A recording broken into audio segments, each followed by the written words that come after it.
안녕하세요. 홍공책 지필진입니다. 제 소개를 하자면 저는 작년 2020학년도 서울 중등 임용시험에서 면접을 만점을 받고 합격했고요. 그다음에 과목은 중국어입니다. 이제 여러분 2차 준비를 시작해야 되는데 코로나19 때문에 많이 우려가 되셔서 많은 분들이 2차 준비를 혼자 하신다고 들었어요. 그리고 혼자 할지 말지 고민 중인 분들도 많다고 들었고요. 여러분 제가 이제 합격하던 해에 1차 발표가 나기 전까지는 제가 2차를 혼자 공부를 했었습니다. 그래서 제가 공부했던 방법을 여러분에게 공유를 하면 이제 많은 분들에게 조금이나마 도움이 되지 않을까 싶어서 동영상을 이렇게 준비하게 되었습니다. 네, 첫 번째로 제가 가장 먼저 했던 것은 제 공부의 커다란 방향을 잡는 일이었습니다. 저는 1차 발표가 나기 전에는 내용을 조금 더 충실하게 숙지하는 데 초점을 뒀고요. 그 다음에 1차 발표가 나고 나서는 열심히 그때 실전 연습을 열심히 하는 것으로 커다란 흐름을 잡았어요. 그래서 이렇게 공부의 방향 잡는 거는 개인의 특성에 따라서 굉장히 다르다고 생각합니다. 여러분이 어떻게 공부를 할지 조금 그것을 먼저 잡으시는 게 좋을 것 같아요. 두 번째로는 그럼 면접을 공부할 때는 어떤 걸 공부해야 되냐 말씀드리면 일단은 면접책을 저희가 하나씩 고르잖아요. 그래서 면접책에 있는 내용을 공부해야 되고요. 그 다음에 본인이 시험 보는 시도교육청의 시책을 공부를 해야 됩니다. 그 다음에 추가적으로 이제 좀 더 공부를 한다면 최신 교육 트렌드를 알기 위해서 교육 기사나 아니면 블로그, 교육 블로그 또는 교육 잡지를 보는 것도 굉장히 좋은 방법입니다. 네, 그러면 이제 공부할 요소가 무엇인지를 이제 뽑아뒀으니까 세 번째로는 이제 계획을 했습니다. 자, 계획을 할 때 여러분 매일매일 내가 얼마만큼 공부를 할지 분량을 짜야 돼요. 면접책이 있잖아요. 본인이 가지고 있는 면접책을 쫙 펼쳐서 내가 하루에 얼만큼 공부할지 그리고 시책도 목차를 보고 내가 시책을 하루에 뭐 몇 개씩 볼지 그걸 결정하면 될 것 같아요. 그래서 제가 집필한 행동책을 기준으로 예시를 들어드릴게요. 저희 책은 이북으로 나와서 제가 항상 아이패드에 넣고 다녀요. 자, 보이시나요? 저희 항공책은 대주제가 총 7개가 있고요. 이 안에 이제 소주제들을 다 합치면 42개가 됩니다. 근데 이 42개를 이제 1차 발표 전까지 공부를 한다면 이제 날짜를 세보니까 한 20일 정도 되더라고요. 그래서 20일 동안 42개의 주제를 다 공부하려면 하루에 소주제 2개씩은 공부를 해야 되는 거죠. 그래서 하루에 소주제를 나는 2개씩 공부를 해야겠다. 이렇게 계획을 짜두고 그 다음에 이제 여러분 시책도 범위를 정해야 되는데 많은 분들이 시책을 공부할 때 순서대로 그냥 진도표를 짜셔요. 근데 그건 별로 제가 해보니까 효율적이지 않아요. 가장 효율적인 방법은 시책의 목차랑 면접책의 목차를 비교해 보시면 겹치는 주제들이 있어요. 대표적인 게 고교학정제, 진로교육, 독서교육, 인성교육, 문화예술교육 이런 것들은 다 겹치거든요. 그래서 내 면접책 순서에 맞춰서 그 면접책에 해당하는 주제의 시책을 그날 공부하시는 게 좀 더 효율적이고 좀 더 시너지 효과를 낼 수가 있습니다. 그래서 그렇게 진도표를 짜는 걸 추천드려요. 네 번째로는 이제 면접 내용을 공부한 방법을 구체적으로 알려드릴게요. 이제 면접을 공부할 때 그냥 책을 읽고 외우고 문제 풀고 그냥 그렇게만 하면 되는지 살짝 막막하신 분들이 있을 것 같아요. 제가 한 방법을 먼저 말씀드릴게요.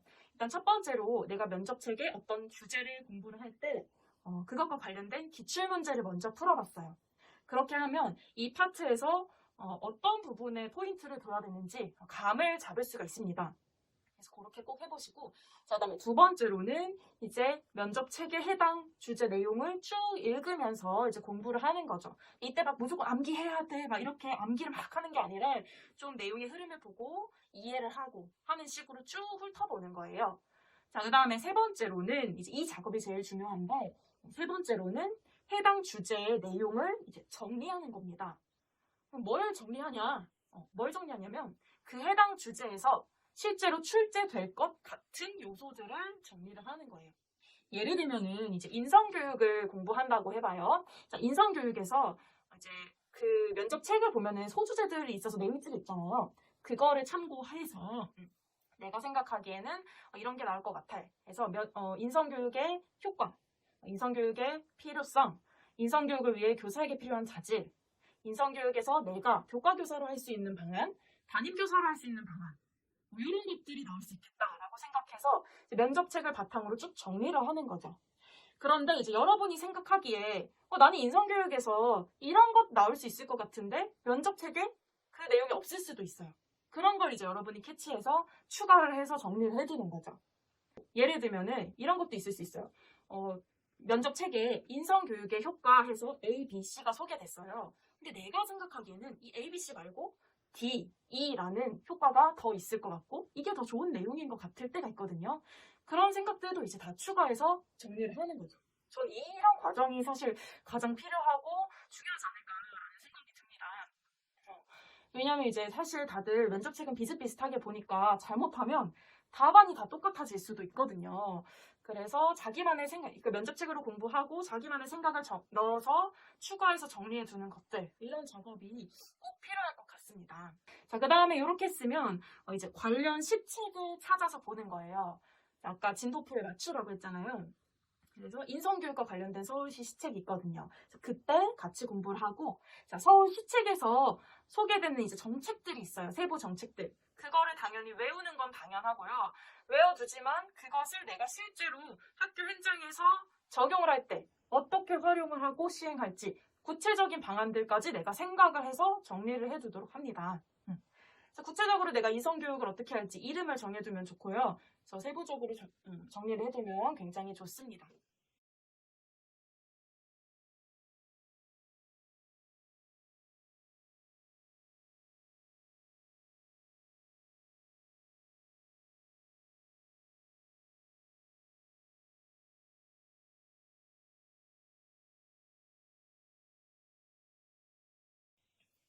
자, 그럼 여기까지 다 했으면 마지막으로 내용 정리를 충분히 하고 이제 마지막으로는 예상 문제를 풀면 됩니다. 그래서 여러분 이 내용을 탄탄하게 다지는 과정을 충분히 해놔야 내가 나중에 시험장에서 어떤 문제가 나와도 당황하지 않고 내용들을 써먹으면서 답을 할 수 있다고 생각을 해요. 실제로 저는 이 작업을 굉장히 충실하게 해뒀습니다. 네, 이제 다음으로는 실제적인 면접 연습을 혼자 어떻게 할 수 있는지 방법을 알려드릴게요. 제가 1차 발표 나기 전까지는 저는 모든 문제를 한 문제씩 빼서 연습을 했어요. 그러니까 예를 들면 한 세트로 푸는 게 아니라 예상 문제 이제 한 문제 구성하고 한 문제 풀고 끝. 피드백, 혼자 피드백. 이런 식으로 모든 문제를 떼어내서 공부를 했는데요. 이때 이제 반드시 하셔야 되는 게 여러분 녹음이에요. 녹화까지는 아직까지는 안 해도 될 것 같기도 한데 녹화가 가장 좋고 녹화가 힘들면 이제 녹음을 반드시 해야 됩니다. 그래서 저는 한 문제 이제 시간을 잡고 구상을 하고 그 시간 안에 문제 풀고 그걸 녹음을 한 거를 바로 그 다음에 들었어요. 그래서 들어보면은 내가 말 속도가 어떤지 그 다음에 내 말이 귀에 싹싹 잘 꽂히는지 내가 의도한 대로 표현이 되었는지 답안이 뭐 풍부한지 설득력이 있는지 이런 부분들을 이제 다시 들으면서 자기 평가를 하는 거죠. 그래서 이제 저는 그렇게 녹음한 걸 들은 다음에 다시 내가 마음에 드는 대답을 할 수 있을 때까지 그 문제를 다시 풀었어요.